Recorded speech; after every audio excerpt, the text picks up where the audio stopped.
Buenas noches, amigas y amigos de RCTV. Nuestro primer programa del año es con Pompeyo Márquez. El tema que hemos escogido es el tema de las fronteras. El tema de las fronteras es un tema que ha obsesionado a los venezolanos durante buena parte del siglo XX, ya que a finales del siglo pasado, en dos laudos inicuos, perdimos una porción inmensa de nuestro territorio por no atender bien esos casos.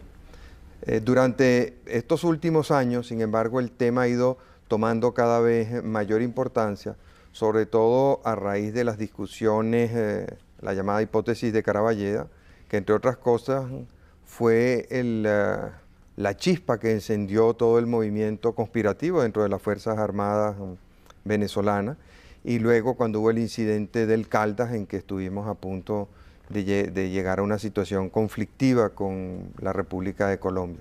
De manera que el gobierno del presidente Caldera le ha dado un especial énfasis a este tema. ¿Cuál es la situación hoy por hoy de las fronteras? Porque por una parte vemos que el gobierno viene realizando una serie de obras importantes como creación de pueblos fronterizos, desarrollo en las zonas de la frontera y recientemente vimos el caso de la Unión de los Monjes del Sur como una reafirmación de soberanía en esa parte tan importante de nuestro territorio. Pero por otro lado vemos cómo continuamente están ocurriendo secuestros, penetración de la guerrilla o del narcotráfico en nuestro territorio, suspensión de las garantías en algunas partes de nuestra frontera. ¿Cuál es la situación actual? ¿Cuál es el balance?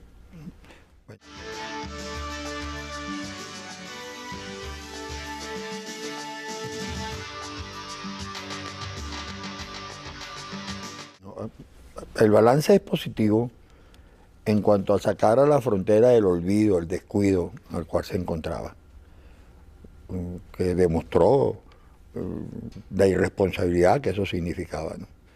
Pero hay que distinguir entre todo lo que tiene que ver con los desarrollos fronterizos y la política ya binacional con Colombia. Entre otras cosas, porque las veces que se habla de fronteras, solo se piensa en la frontera occidental. Y nos olvidamos de lo que nosotros hemos denominado el anillo fronterizo, que tiene que ver con Brasil, que tiene que ver con Guyana a partir de la reclamación del Esequibo, que tiene que ver con la frontera marítima, que son 500.000 kilómetros cuadrados, ¿no? Nosotros insistimos en que se dice que Venezuela limita por el norte con el Mar Caribe, no, limita por el norte con 13 países islas.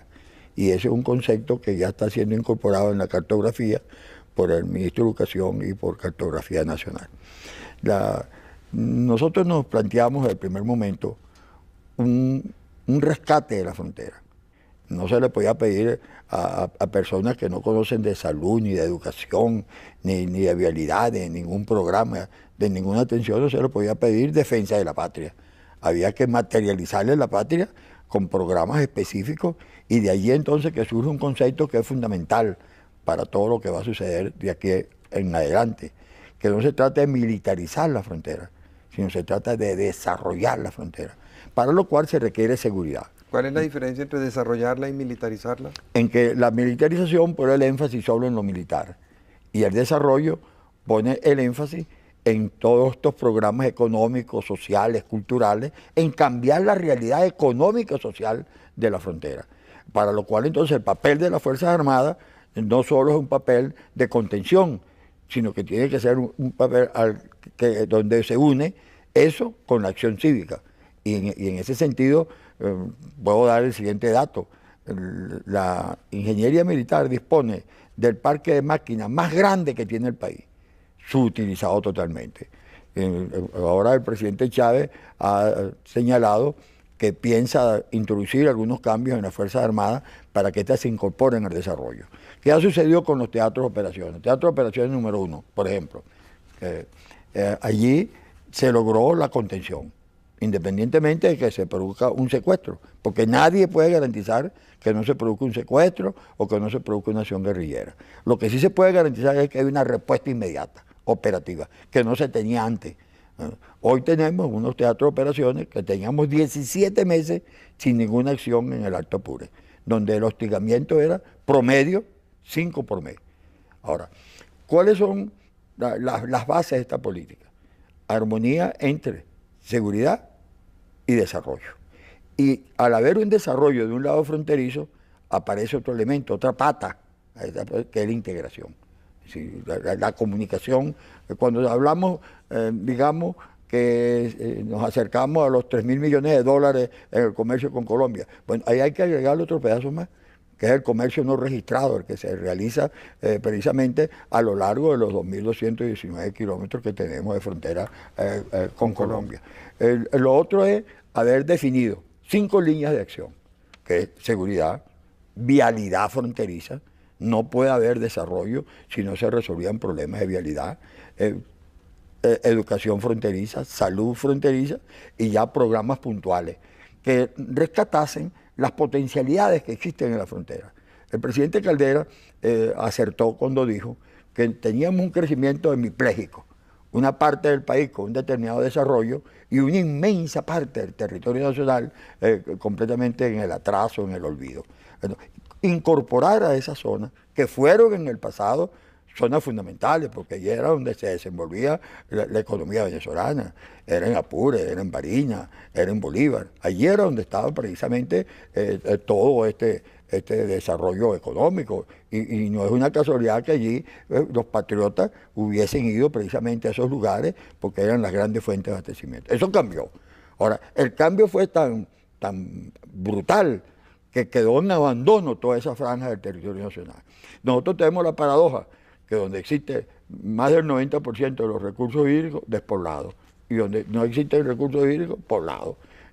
Tenemos una riqueza de unos suelos que usted siembra clavos y le nacen clavos, ¿no? Donde hay oro y hay diamantes, hay bauxita, está lo forestal, está lo piscícola, está la navegación de los ríos que totalmente abandonado.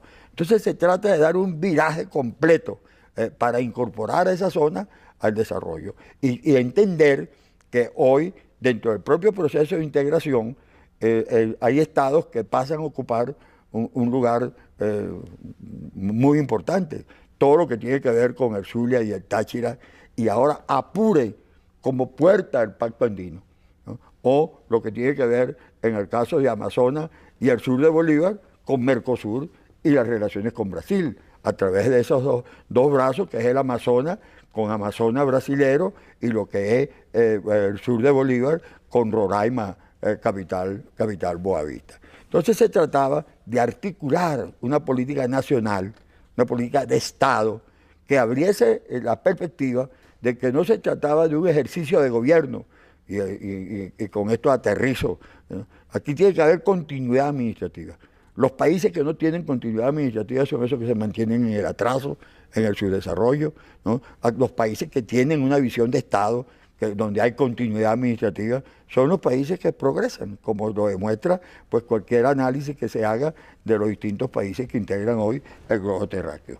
En conclusión, pues nosotros hemos iniciado una política fronteriza, y subrayo, hemos iniciado, porque lo que se está haciendo son apenas pasos en un largo camino. Si a mí se me preguntase cómo avisoro, yo lo avisoro en unos 20 años por lo menos para cambiar toda esa realidad. Nosotros escogimos el Alto Apure como la zona más sensible que tenía el país. Ahí el promedio de habitantes no venezolanos, fundamentalmente colombianos, sobre el 65%, habiendo poblaciones donde hay más del 80%. De Allí, ciudadanos colombianos. ¿ah? De ciudadanos colombianos. De ciudadanos colombianos y de otros. Ahora nos encontramos también, ecuatorianos, peruanos, ¿no? Y si vamos hacia Bolívar, nos encontramos hasta dominicanos y muchos guyaneses, ¿no?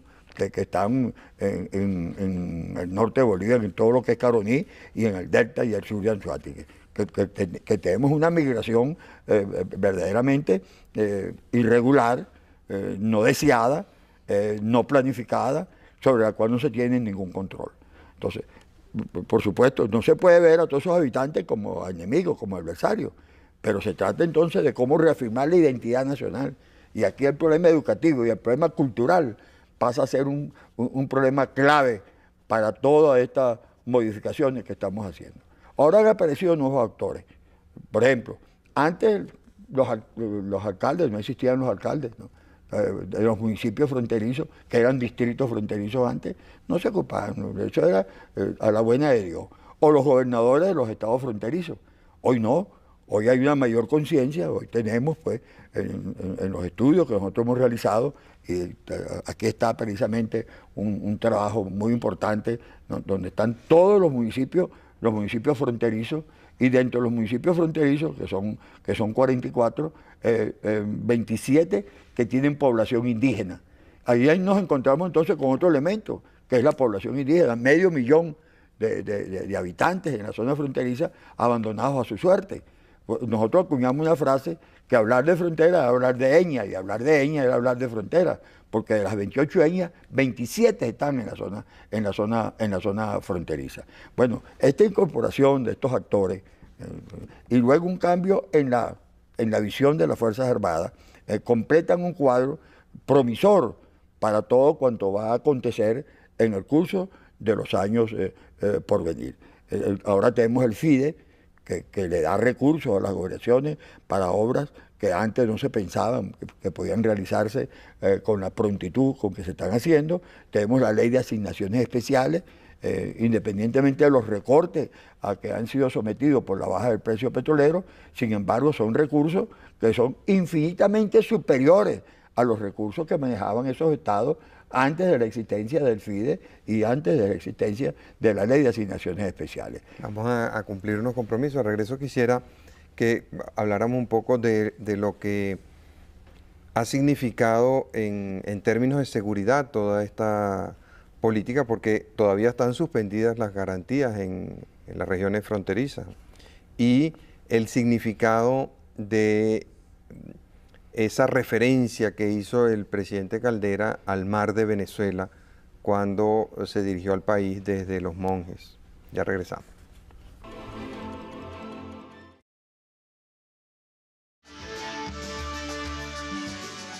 Del lado venezolano se hacen todos estos esfuerzos para afirmar nuestra presencia en la frontera, para desarrollar esas zonas y sus pueblos, para reafirmar nuestra soberanía.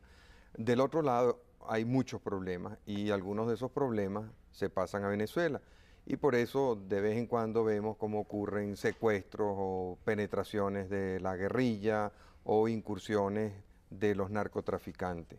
Eso ha llevado al gobierno a suspender la garantía en algunas regiones fronterizas. ¿Es posible, es factible levantar esa suspensión de las garantías en este momento? Bueno, yo diría que llegará el momento para su suspensión, ¿no? Ahí está la justificación de los teatros de operaciones, ¿no? O sea, sin suspensión de garantía no puede haber teatros de operaciones. No pueden ejercer las funciones que están ejerciendo en este momento, ¿no? Habría que introducir una figura para que la presencia de las Fuerzas Armadas se desenvolviese de otra manera. Pero lo importante, y lo dijiste antes de ir a esta segunda parte, es la afirmación de la soberanía. Esto ha sido una especie de política estable, ¿no? Cómo afirmar la soberanía y la identidad nacional, porque en esos lugares no se oía el himno nacional, no se veía la bandera venezolana. Y si algo nosotros hemos llevado justamente es ese concepto de identidad nacional, que no es válida. Fíjate, tú siempre te refieres a la frontera occidental con Colombia, porque esa no es la situación con Brasil. Y ya podría en brevísimos minutos referirme pues a lo que ha significado la relación con Brasil. Pero terminando con Colombia, bueno, ahí tenemos una amenaza que es real, y que no es solamente la guerrilla, sino que es el narcotráfico, que es la delincuencia común. Es decir, son factores de perturbación que están allí, ante lo cual se quejaban los ganaderos, se quejaban los habitantes de la zona. Eso producía migraciones, impedía determinados programas, porque el ejemplo de la palma aceitera del sur del lago, bueno, la zona más apta para el cultivo de la palma aceitera es la zona del Alto Apure. Y no se radicó allí por problemas de inseguridad. El caso de La Victoria, allí del municipio Páez, bueno, La Victoria era asediada permanentemente desde Arauquita. Eso era una constante. Hoy los ataques hacia la Victoria han desaparecido. Ahí tenemos precisamente ahora un liceo, hay toda una programación. Porque es bueno advertir que no existe un ministerio de frontera, ¿no? Yo no soy ministro de frontera, soy un ministro de Estado, asesor del presidente de la República, que me asignó dos funciones. Una función que es el Consejo Nacional de Fronteras, que creó Caldera en 1970 y que fue suspendido después de su determinado su mandato. Y un programa específico que es el Desarrollo Sustentable del Sur, que viene a sustituir la vieja conquista, la conquista del sur del primer gobierno de Caldera, que da dolor cuando uno encuentra los restos de aquel programa en Amazonas. En San Juan de Manapiare había una emisora bilingüe y multilingüe que se convirtió en chatarra. Uno ve las chatarras de lanchas en distintos lugares del Amazonas, cómo se mantuvo el atraso al sur de Bolívar. Pues entonces, hay ese programa de desarrollo del sur. Entonces, ¿qué tenemos? Tenemos por acá, por la vía del occidente, la frontera más caliente, ¿no? A la que hay que prestarle una mayor atención por estos factores de perturbación a los que hemos hecho mención, y que obliga a un teatro de operaciones número 1 y a un teatro de operaciones número 2 para poder restablecer allí una determinada seguridad, un determinado orden que permita el desarrollo. Ahora, en la medida en que se garantice esa seguridad, pasa a un primer plano el desarrollo, pasan en primer plano los programas, como está sucediendo con Ciudad Sucre.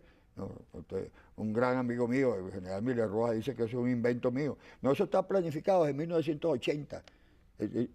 Da dolor cuando uno lee toda la perspectiva que se traza en aquella planificación que termina en 1987 y no haberse llevado a la práctica. Y si algún crimen yo he cometido, y el equipo que trabaja conmigo, es haber sacado eso de una gaveta de un ministerio, el haberlo actualizado y al haberle dado el sentido de gran centro ordenador de toda una zona. En este momento, a pesar de todos los recortes presupuestarios, a pesar de esa burocracia maldita que entraba todo y que enreda todo, bueno, ahí hay 1.500 personas y ahí están en marcha 14 pequeños programas de palma aceitera, de procesamiento de la palma aceitera, de cacao, de piscícola, de confección. Hay 9 cooperativas y se podría ver, pues, por las imágenes del primer aniversario, como el sentido de pertenencia en una escuela donde Fe y Alegría juega un papel muy importante, donde el aporte que ha dado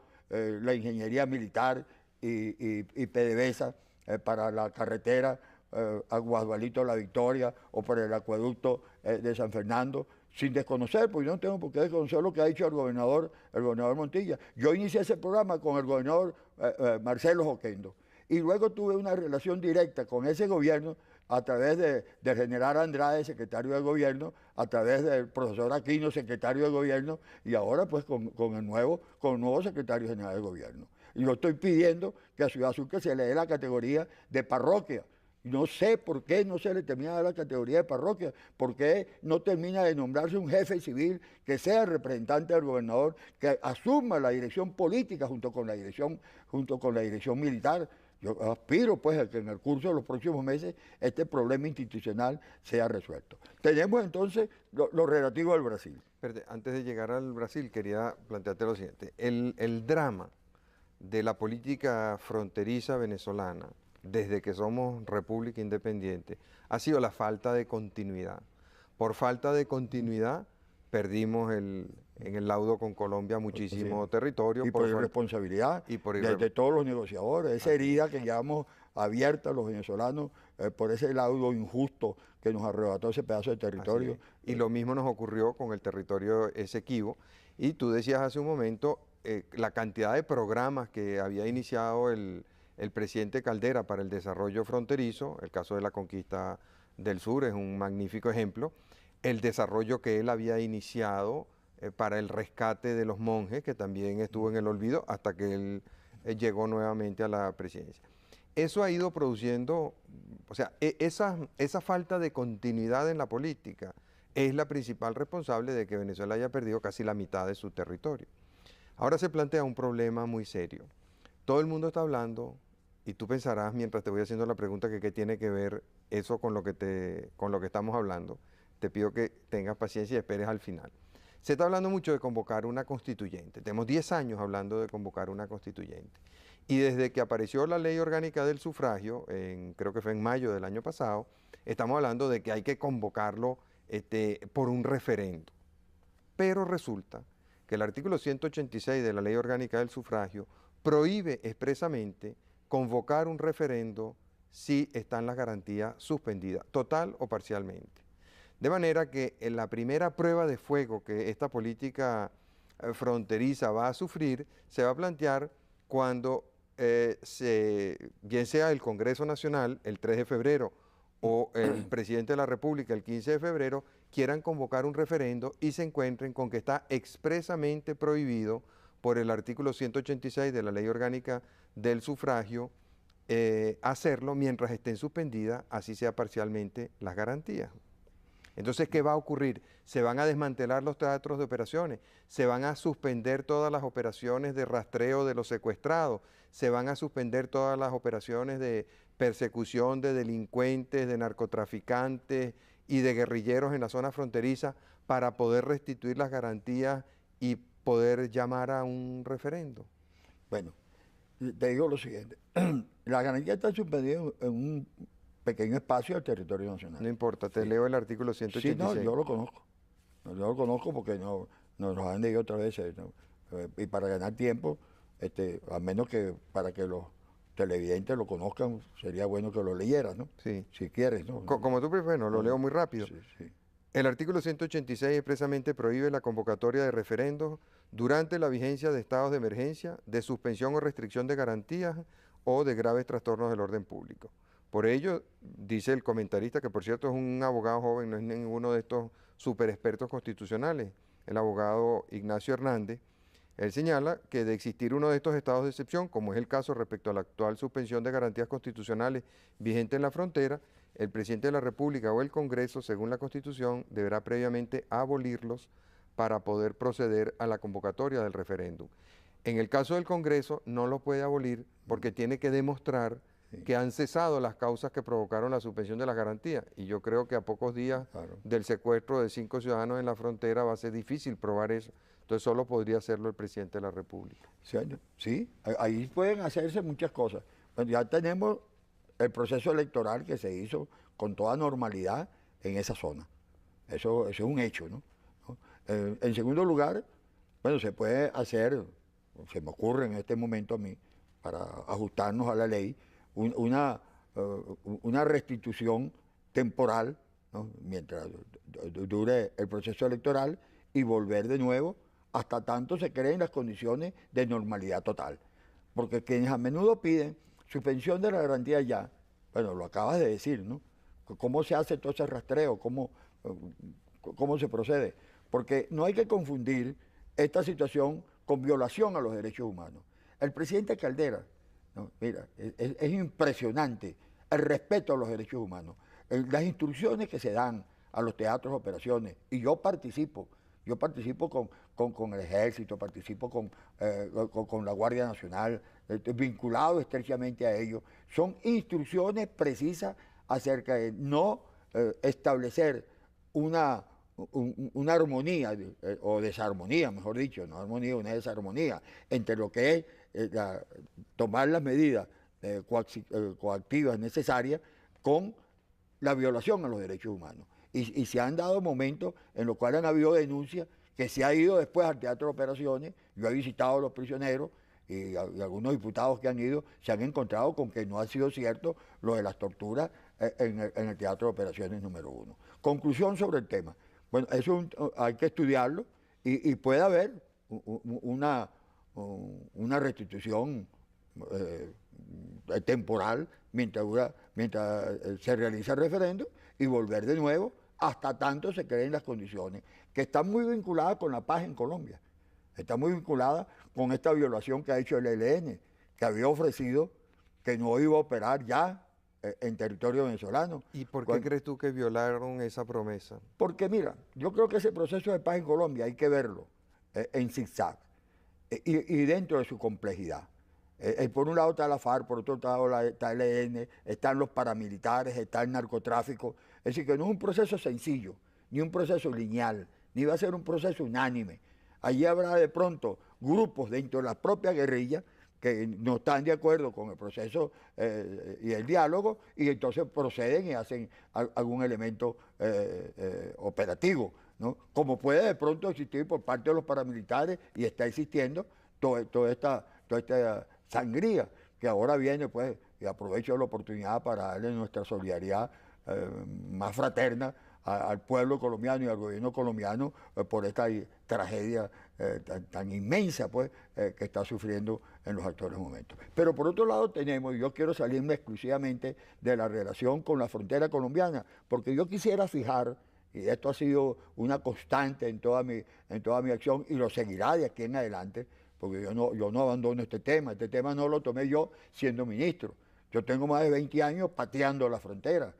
Cuando yo era presidente de la Comisión de Economía del Senado, y lo fui por 10 años, yo planteé que esto no era un problema exclusivamente de la Comisión de Defensa, y me conseguí con 2 venezolanos, como Leandro Mora y Pedro Pablo Aguilar, que fueron 5 años cada uno presidente de la Comisión de Defensa, con quienes recorrí la frontera durante los 10 años que yo fui presidente de la Comisión de Economía del Senado, o cuando fui presidente de la Comisión de Asuntos Sociales del Parlamento Andino, donde le ponían un énfasis especial a la zona fronteriza, porque no hay integración que no pase por la zona fronteriza. La solidez de una integración se mide en su zona fronteriza, no entre Caracas y Bogotá, entre Caracas y Brasilia, o entre Caracas y Quito, Caracas y Lima, no. Tiene que ser en la zona fronteriza donde se ponga una especie de soldadura a ese proceso de integración multilateral, porque la integración no solo es económica, es social, es cultural, es política, es humana, ¿no? Bueno, ahora, el otro lado es el Brasil, y yo quiero llamar la atención sobre el Brasil, porque comentaristas de estos asuntos integracionistas en América Latina han dicho que uno de los hechos más importantes desde el punto de vista de la integración ha sido esta política de Venezuela-Brasil, Brasil-Venezuela. Y lo que ha significado, pues, todo lo referente a la carretera Manao, Boavista, Santa Elena y Guairén. Hay algo, y yo no me canso de ponderar al profesor Pedro Cunil, que es la opción geográfica de Venezuela. Nosotros tenemos un hecho geográfico ahí por siglos que no hemos sabido utilizar. Que nosotros somos la opción caribeña al norte de Brasil, y ahora pues no solamente al norte de Brasil, sino a Mercosur, y somos la opción caribeña de los países andinos. Aquí está precisamente una carretera, ¿no?, que viene desde Bolivia, Perú, Ecuador, Colombia, que desemboca precisamente aquí en Saravena, y frente a Saravena está Ciudad Sucre, y ahí coge precisamente hacia Puerto Cabello. Somos la opción caribeña.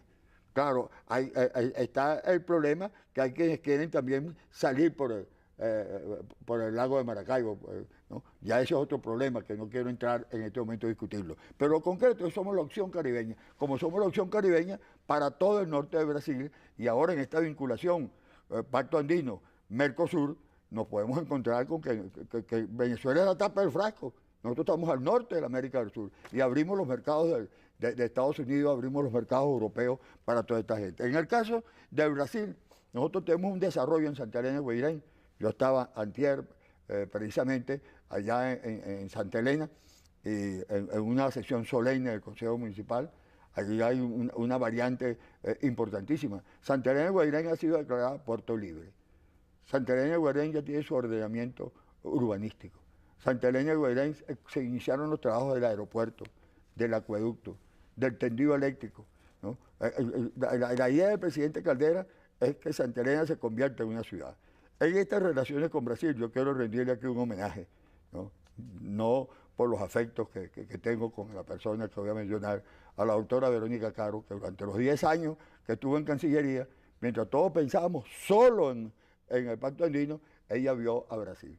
Y en estos últimos 6 años fuera de Cancillería, ella es una empresaria que ha ayudado mucho a Prodesur a comprender lo que significaba Santa Elena.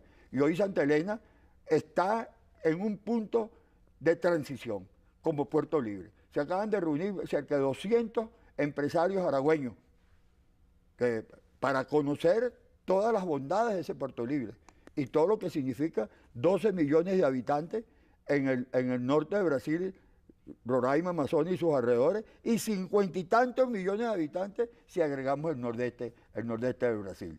Y va una misión para allá. El 10 de febrero se reúne en Ciudad Bolívar todas las cámaras del Estado Bolívar para estudiar el problema del puerto libre de Santa Elena de Guairén. Ahí tenemos un caso importantísimo, pues, de cómo ha cambiado incluso la visión fronteriza, que ya no es la cosa mecánica, ya no es la cosa rutinaria, ya no es lo tradicional. Son nuevas dimensiones que las inscribimos dentro de la globalización, las inscribimos dentro de la integración.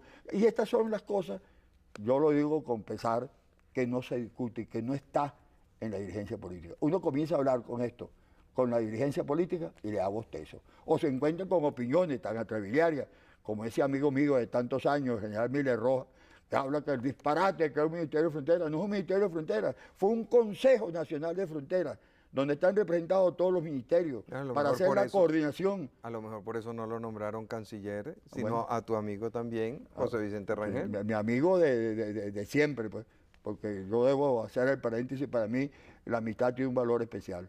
La amistad para mí está por encima de las diferencias que podamos tener. Porque si uno rompe con un amigo cuando tiene diferencias, nunca tendrá amigos. Es decir, yo en ese sentido, a lo largo de mi vida, yo tengo ya 62 años de actividad política, desde que era un adolescente, y si algo he aprendido es precisamente a esto. Pero digo lo siguiente entonces, ¿no? Que hoy todo esto que estamos viendo sobre el Caribe y lo del mar, que yo quisiera que cumpliéramos unos compromisos y le entráramos de lleno al tema del mar, porque ese es un concepto bien interesante. España, durante la época colonial, fue precursora en esa idea de un derecho del mar. Venezuela fue privilegiada de esa política y luego nos olvidamos de ella. Y ahora veo que el presidente Caldera ha rescatado la idea de que existe un mar de Venezuela, como lo habían establecido en cierta forma los españoles cuando por el decreto del Corso Real le dan a la Capitanía General de Venezuela. Había la jurisdicción territorial y había la jurisdicción marítima. Y en la jurisdicción marítima la extensión de Venezuela estaba por encima, o más allá, no por encima, más allá de la extensión territorial. Así es. Y no sé si... No, vamos a cumplir unos compromisos y regresamos en ese tema. Ya volvemos.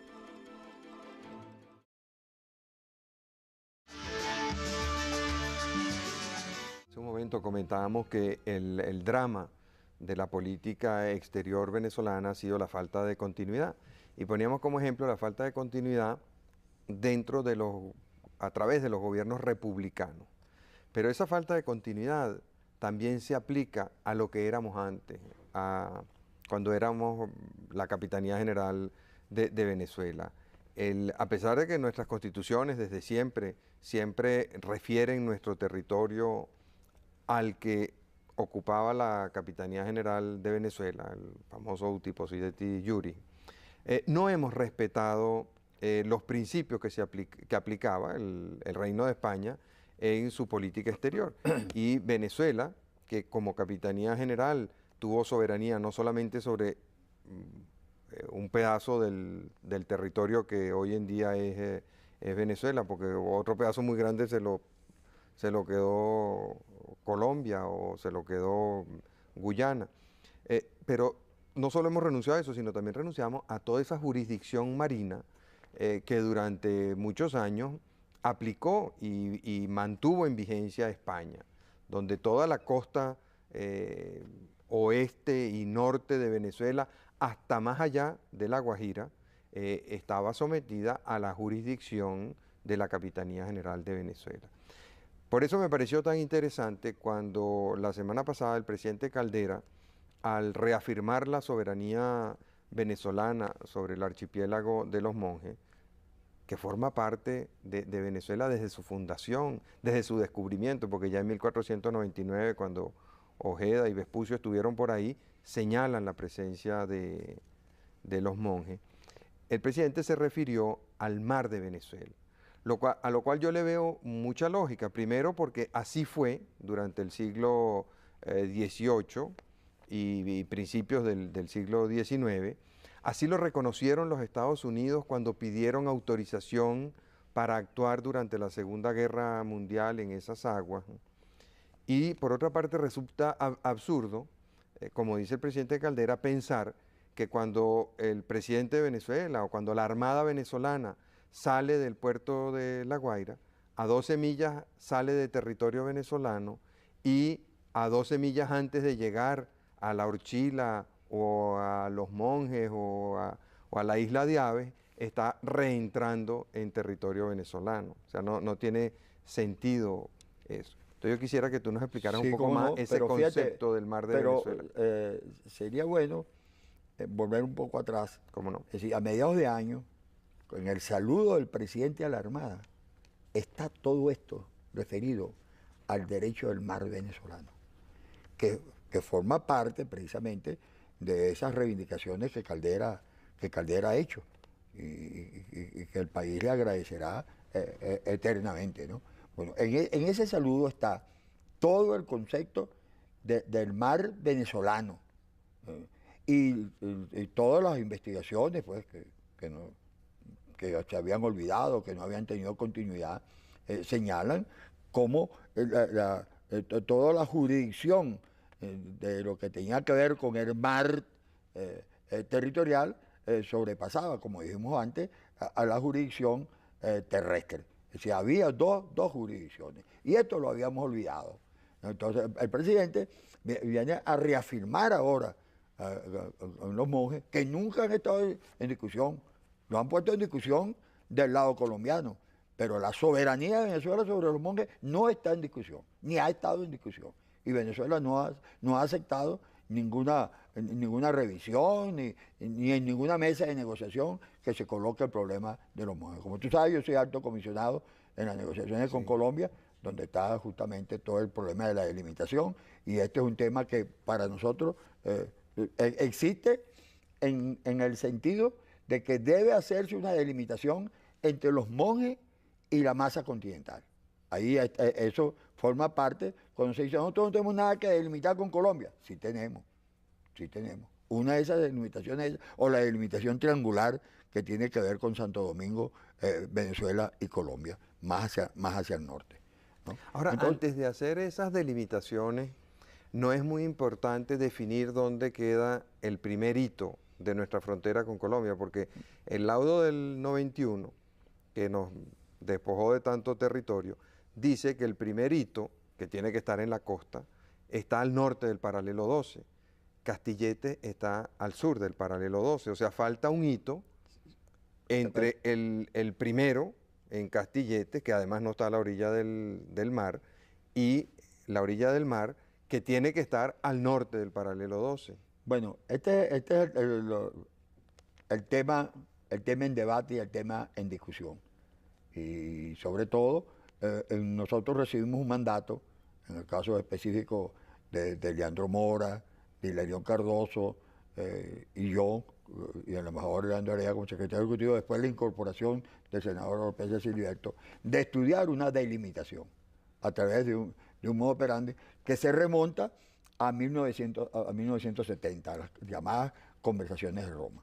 Y nosotros en ese sentido no hemos sino actualizado la discusión de 1970 con esta variante. El daño que se le ha hecho a Venezuela al confinar las relaciones con Colombia exclusivamente al tema del Golfo. Nosotros hemos desgolfizado la discusión con Colombia. En el caso específico de esta comisión, que es la comisión negociadora, ahí está migraciones, ahí está las cuencas hidrográficas que son vitales para Venezuela, como aguas abajo que somos con respecto a Colombia, está lo referente a la navegación de los ríos, a la demarcación y densificación de los hitos fronterizos y las migraciones. Es decir, pues que son 5 grandes puntos. Y al lado de eso existe otra comisión, yo soy miembro también de ella, que es la Comisión Presidencial de Asuntos Fronterizos. El enlace de las 2 comisiones soy yo desde hace 9 años, que tiene que ver con 60 temas que tenemos nosotros a lo largo de toda la zona fronteriza, donde están los problemas de salud y los problemas de educación y los problemas de ambiente, que nadie tocaba.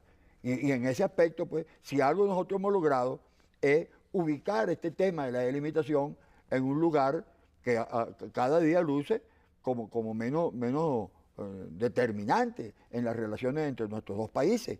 Y más si a eso le agregamos todo lo relacionado con los intercambios comerciales, con el proceso de integración, con lo que ha significado justamente la comunidad andina de naciones y lo que significa ese eje Venezuela-Colombia. Así que Venezuela y Colombia salvaron a la comunidad andina porque Perú se había retirado, porque Bolivia coqueteaba con Mercosur, y es justamente este eje lo que salva a toda esa comunidad andina. En conclusión, pues, el proceso de negociación es un proceso continuo. Tiene que ser bilateral, que no tenga injerencia de tercero. Y para nosotros, pues, cada vez que se mete un tercero, por responsabilidad venezolana, porque tampoco podemos echarle a culpa ajena a nuestras propias culpas. El laudo de 1891 es por el abandono, por todo lo que sucedió con los llamados negociadores venezolanos que no resultaron ser tales, porque no estaban de frente con la negociación, y por la manera, pues, como fue aceptado aquel laudo, que no fue lo mismo con Guyana, porque desde el primer momento es ílito, y desde entonces para acá ha sido ílito. En cambio, el proceso que se ha seguido con el llamado laudo español de la reina española, ¿no? Ha sido totalmente distinto al camino que hemos recorrido con respecto a la situación guyanesa. Pero volviendo, pues, pues eso ya son problemas de política exterior. Yo los trato a través de Cancillería, los trato, pues, como miembro de estas dos comisiones. Pero mi papel, el que me asignó el presidente Caldera, fue el desarrollo fronterizo, que es un problema interno. ¿Y ese desarrollo fronterizo incluye los monjes, incluye la isla de Aves? Incluye a los monjes, los aves, los testigos. Cuando yo llegué a los testigos, hace 5 años, ahí había 2 años y tanto que no iba un médico ahí. Yo tengo unas limitaciones, ¿no? Que las resumo así. Lamento mucho que en relación a la parte del Esequibo y Guyana fue poco lo que hicimos. Poco. En relación a la frontera marítima, bueno, nos metimos en esta parte de los testigos, hemos acompañado a la Armada, pues que la Armada creó el comando oriental con toda esa perspectiva. Yo formé parte hace muchísimos años del estudio del Estado Caribe, del Estado Cristóbal Colón, cuando Guzmán Blanco, que tenía a todas las dependencias federales, esas dependencias siguen abandonadas, y eso es uno de los aspectos que hay que incorporar a las nuevas acciones fronterizas para los próximos años. Entonces yo tuve que concretarme, y me concreté en Cojoro, allá en La Guajira. Cojoro, pues, como se sabe, aquí está Cojoro, y aquí está Castillete. Así que, la importancia de Cojoro radica en el hecho de estar ubicado en plena línea fronteriza con Colombia, entre Paraguaypoa y Castillete, a orilla de la ensenada de Calabozo, en el extremo occidental del Golfo de Venezuela. Vimos hasta mañana, ¿no? Bueno, lo que ahí se está haciendo, ¿no? El papel de Corpo Zulia, el papel de la gobernación, del gobernador Arias Cárdenas, el papel de los alcaldes, que se extienden a los alcaldes de la Sierra de Perijá. Entonces yo me concentré ahí. Me concentré en el Alto Apure. 5 años. Cuando yo llegué al Alto Apure había una discusión, pero verdaderamente agria, para la creación del Estado Alto Apure. Yo me enfrenté a eso. Y el problema no es dividir Apure.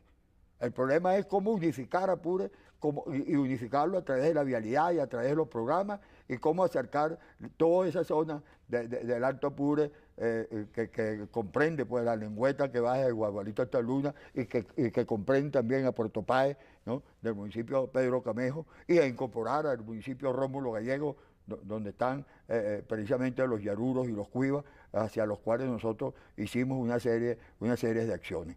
Entonces, esos fueron 5 años.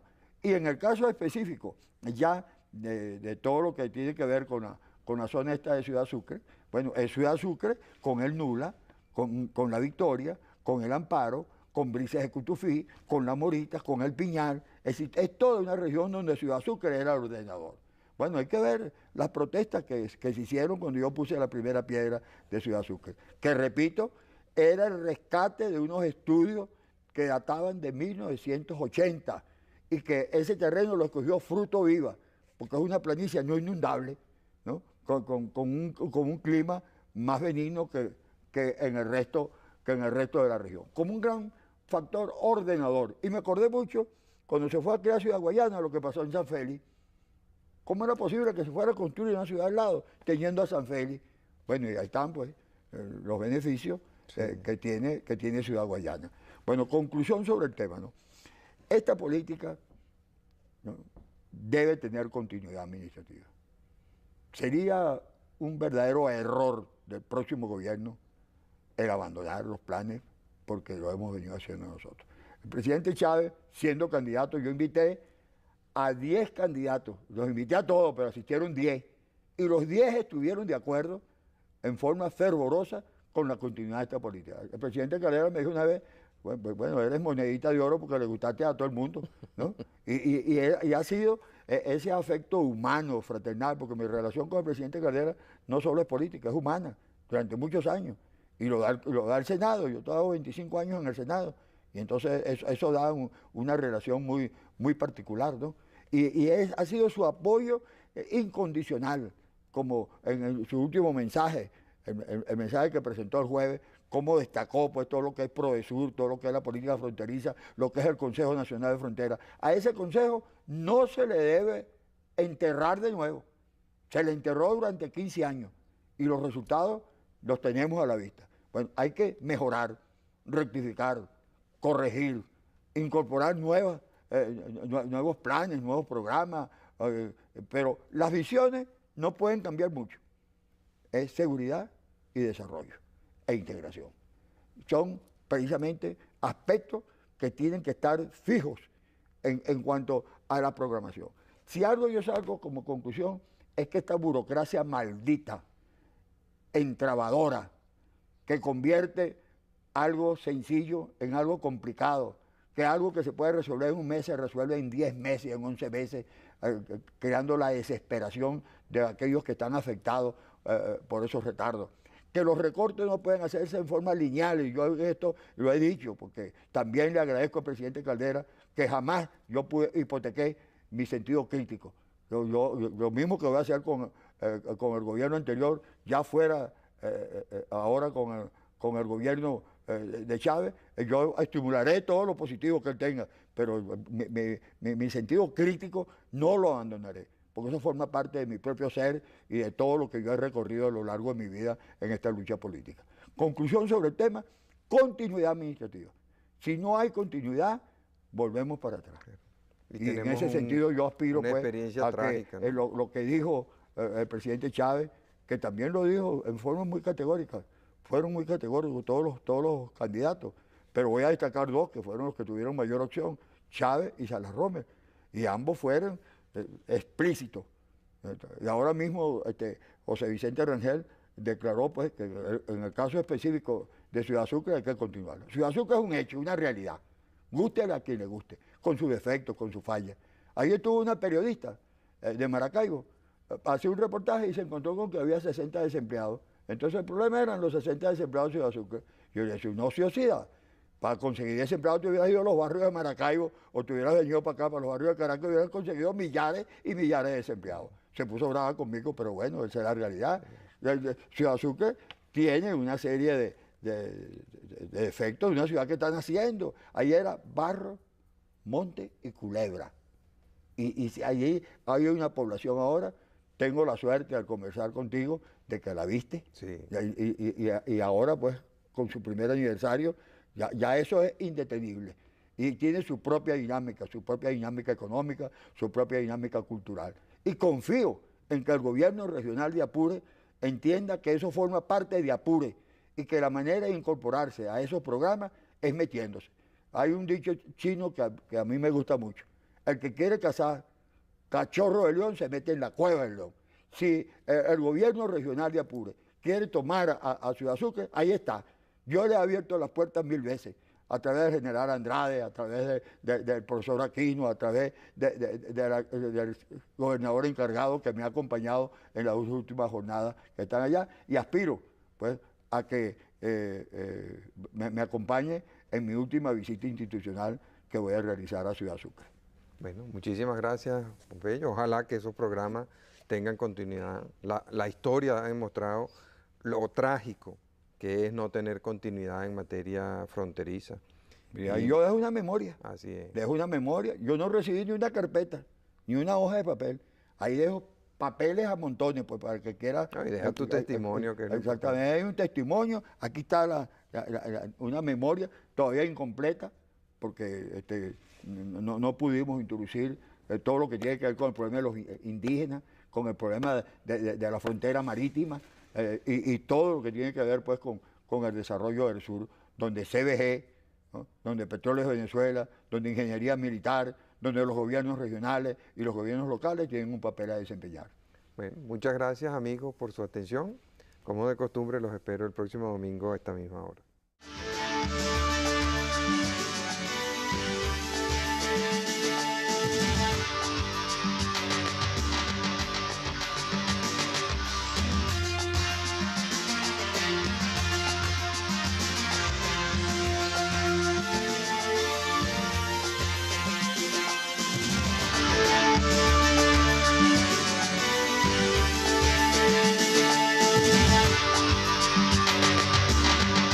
Específico, y de allí entonces que surge un concepto que es fundamental para todo lo que va a suceder de aquí en adelante, que no se trata de militarizar la frontera, sino se trata de desarrollar la frontera, para lo cual se requiere seguridad. ¿Cuál es la diferencia entre desarrollarla y militarizarla? En que la militarización pone el énfasis solo en lo militar y el desarrollo pone el énfasis en todos estos programas económicos, sociales, culturales, en cambiar la realidad económica y social de la frontera.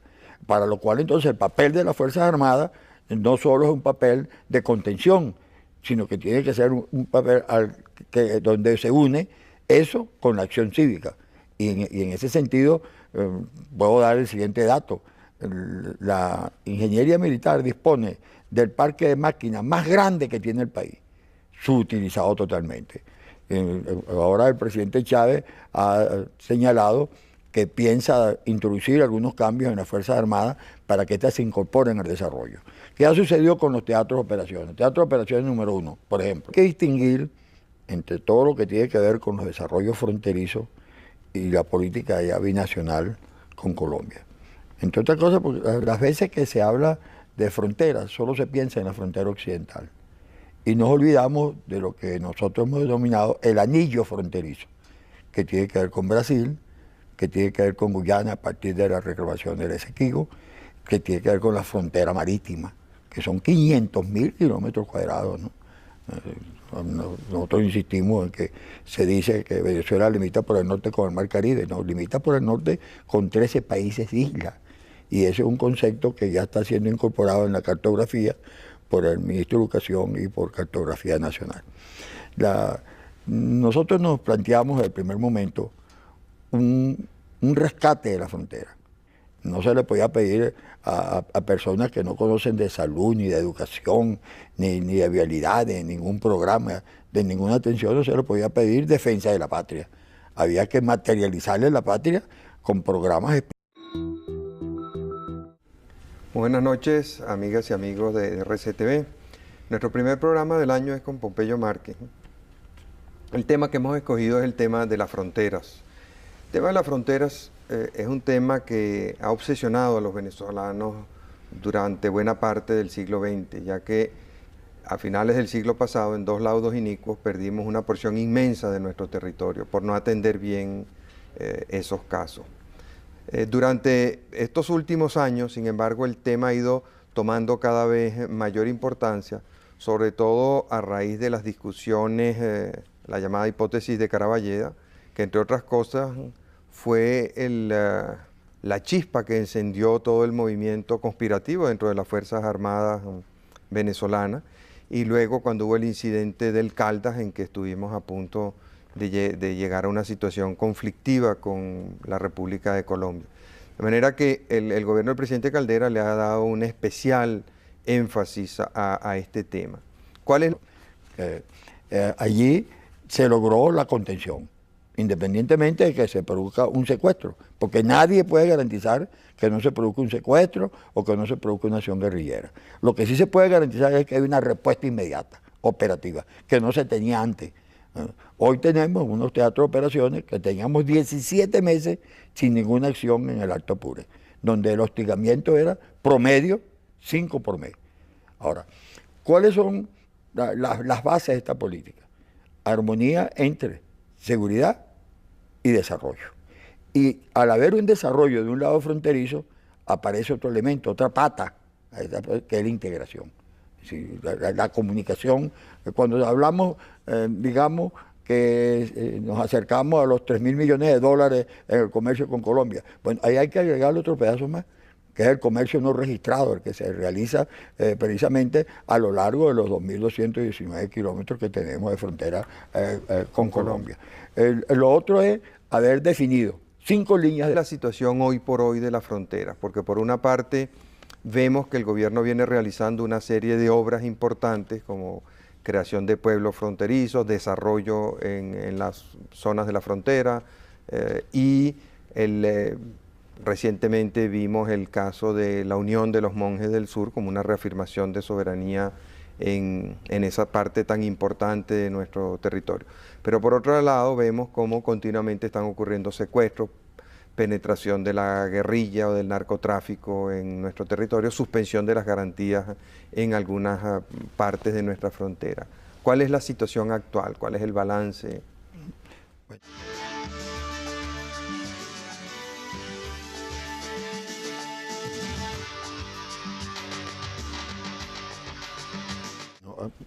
El balance es positivo en cuanto a sacar a la frontera del olvido, el descuido al cual se encontraba, que demostró la irresponsabilidad que eso significaba, ¿no?